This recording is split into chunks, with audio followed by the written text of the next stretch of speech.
बिस्मिल्लाहिर्रहमानिर्रहीम। अस्सलाम वालेकुम guys, welcome back to my YouTube English literature channel. So आज हम बात करने वाले हैं 5th episode of the diary of a young girl which has been written by Anne Frank from 1942 to 1944। So आज हम इसकी 5th एपिसोड स्टार्ट करने वाले हैं। तो अगर आपने मेरा चैनल सब्सक्राइब नहीं किया तो जल्दी इस टाइम मेरे चैनल को सब्सक्राइब करें and don't forget to press the bell icon for getting more updates. Thank you. Let's get start. तो जी हमारा 5th एपिसोड स्टार्ट हो रहा है नवंबर 28 से टिल जून 13 तक। इसमें क्या होता है कि उस एनेक्स में रहने वाले लोगों के हालात के बारे में बताया जाता है कि उस एनेक्स में रहने वाले रेजिडेंट्स जो थे वो बहुत ज़्यादा इलेक्ट्रिसिटी यूज़ करने लग गए थे। उसके साथ साथ उनको जितना राशन दिया गया था पर पर्सन को उससे ज़्यादा वो यूज़ करने लगे थे। यानी कि कोई भी वहाँ पे सिस्टम नहीं रहा था, जिसका जो दिल करता था वो करने लग गया था, क्योंकि वो अब एनेक्स को अपना घर समझने लग गए थे। फिर यहाँ पे क्या करती है कि एने फील करती है कि इन सब में जो डिसिप्लिन वाला बंदा है वो सिर्फ मिस्टर डसल है, क्योंकि मिस्टर डसल ही थे जो जिनको जितना राशन दिया जाता था, जितनी वो इलेक्ट्रिसिटी डिज़र्व करते थे, जितनी उनको दी गई थी वो उतना ही सारा सामान यूज़ कर रहे थे। वो कम या ज़्यादा यूज़ नहीं करते थे। वो स्ट्रिक्ट डिसिप्लिनियन बंदे थे।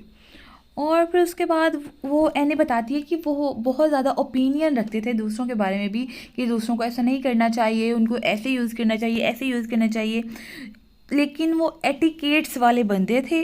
डेट्स वाइफ दूसरों को भी एटिकेट्स सिखाने की बहुत कोशिश करते थे। लेकिन एने कहती है कि इस हालत में ये बहुत बुरी बात है कि हर किसी पर छोटी छोटी बातों पर तनकीद की जाए। ठीक है, यानी कि वो कहती है the badly brought up to centre attention in a family of nitpicker, कि उन छोटी छोटी बातों पर तनकीद करने वाले इस हालत में, इस वार टाइम के पीरियड में अच्छी बात नहीं है कि हर छोटी छोटी बात पर तनकीद की जाए। फिर उसके बाद यहाँ पे उनके पास 2 इवेंट्स आते हैं। कौन कौन से? हैनोका एंड एसटी निकोलस डे। ये 2 दिन सेम दिन पे ही आ जाते हैं। सो हैनोका डे कहते हैं ये ज्यूस फैमिली का एक इवेंट होता है जिसमें बहुत ज़्यादा कैंडल्स जलाई जाती हैं। तो ये दिन और एसटी निकोलस डे यानी कि ऐसा दिन जिसको क्रिसमस डे के जो है सिमिलर देखा जाता है।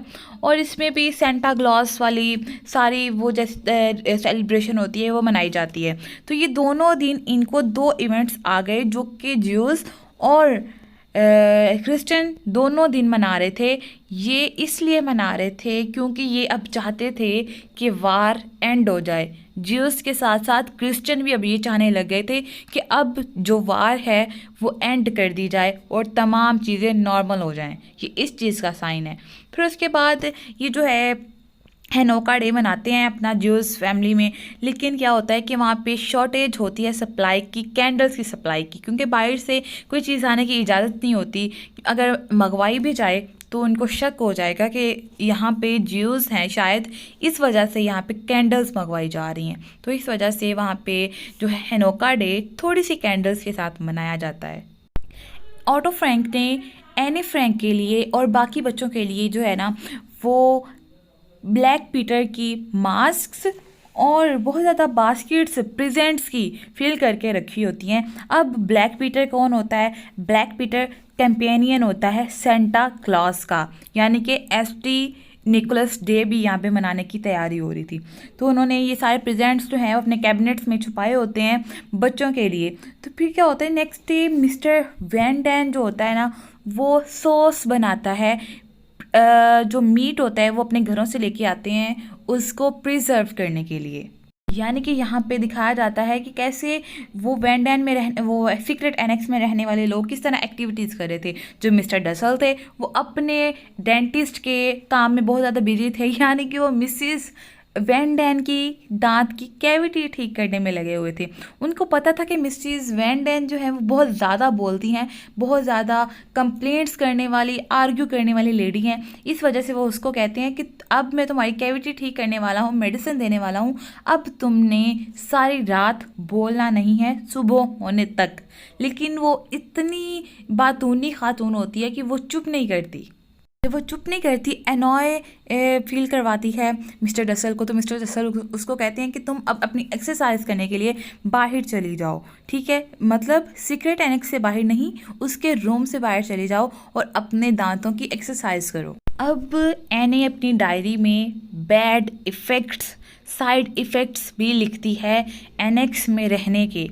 यानी कि जो मिस्टर कुगलर होते हैं ना, जिन्होंने वहाँ पे उनको हाइडिंग प्लेस प्रोवाइड की होती है, वो क्या करते हैं, वो ग्रेवी के पैकेट्स लेके आते हैं और उनको कहते हैं, उन एनेक्स में रहने वाले लोगों को कहते हैं कि अब तुम लोग इनको फिल करो, क्योंकि मुझे इस काम के लिए कोई और बंदा नहीं मिला, तो तुम क्यों नहीं फिल करते।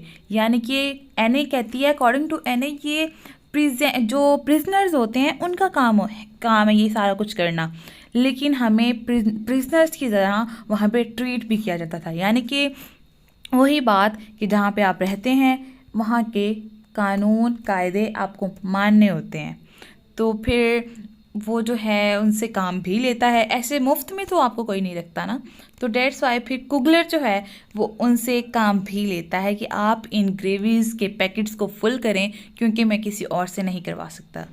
बट एने कहती है कि ये भी ठीक है, क्योंकि जो बाहर की सिचुएशन है वो एनेक्स की सिचुएशन से बहुत बदतर है, बहुत बुरी सिचुएशन है, और हम लकी हैं कि हम एनेक्स में महफूज हैं। अगर हमें काम करने पड़ते हैं तो हम करेंगे, लेकिन यहाँ की सिचुएशन जो है एनेक्स की वो बहुत बेटर है देन आउटसाइडर वर्ल्ड। किस तरह वो सिचुएशन बुरी थी, क्योंकि ज्यूज़ को उनके घरों से बाहर निकाला जा रहा था, उनको उनकी फैमिली से सेपरेट किया जा रहा था, और जो नॉन ज्यूस बच्चे थे ना, जो ज्यूज़ नहीं थे, वो बच्चे गलियों में भूखे घूम रहे थे।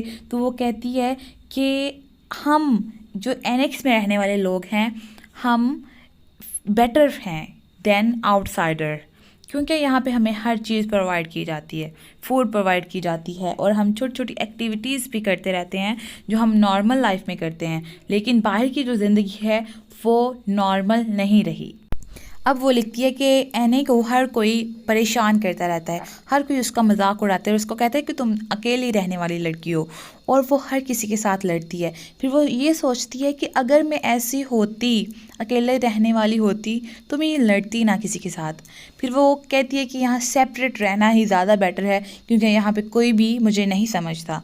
लेकिन वो कहती है कि हम यहाँ से जल्दी निकल जाएंगे और मैं भाग जाऊंगी और अपनी नई ज़िंदगी जो है उसकी शुरुआत करूंगी, लेकिन तब तक मुझे यहाँ पे रहना है।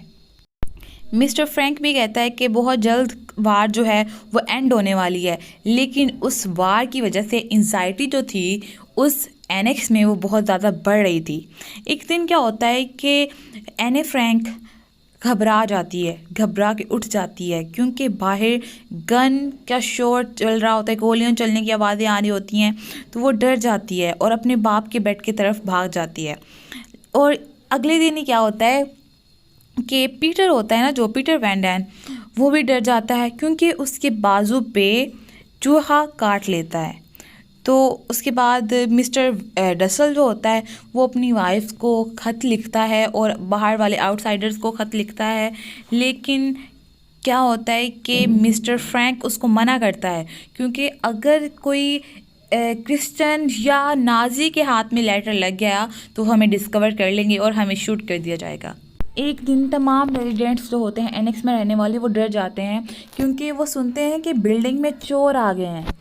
उसी टाइम जो घंटी होती है क्लॉक की वो भी रुक जाती है, कोई उसको नोटिस नहीं करता, लेकिन एने जो है वो नोटिस करती है, जो कि उसको बहुत ज़्यादा खौफ ज़्यादा करती है। फिर उसी दौरान उनको अनाउंसमेंट सुनाई जाती है रेडियो पे कि तमाम जो ज्यूज़ हैं वो पकड़े जा चुके हैं। अटरकैट ये भी एक प्रोविंस है, अटरकैट और नीदरलैंड के बाकी तमाम जो प्रोविंसेस हैं उन सब से पकड़े जा चुके हैं ज्यूस। तो ये न्यूज़ उसी टाइम पे उनको और ज़्यादा खौफज़दा कर देती है कि अब शायद हम भी पकड़े जाएं और शूट कर दिया जाएं या हम सेपरेट कर दिए जाएंगे।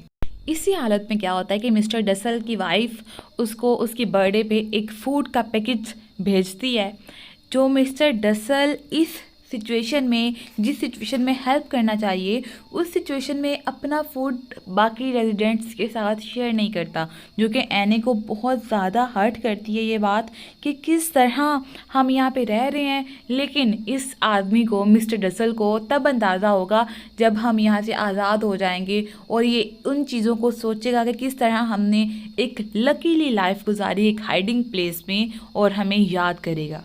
फिर मिस्टर वैन डैन कहते हैं कि वार जो है वो 1943 में ख़त्म होगी। तो जब एने अपनी 14th बर्थडे को पहुंचती है तो तब उसकी फ़ादर उसके लिए एक पोएम लिखते हैं जर्मन लैंग्वेज में, जिसको डच लैंग्वेज में उसकी जो सिस्टर होती है मार्गरेट उसको ट्रांसलेट करती है और एने को सुनाई जाती है। क्योंकि सब जानते हैं कि इस सिचुएशन में सबसे ज़्यादा डरी है, क्योंकि वो यंगर थी, वो एने डरी हुई है। डेट्स वाई उसके लिए ये इवेंट ऑर्गेनाइज करते हैं और शी फील्स सो हैप्पी। और इसी के साथ ये एपिसोड एंड हो जाता है। थैंक्स फॉर वॉचिंग एंड दुआ में याद रखिएगा।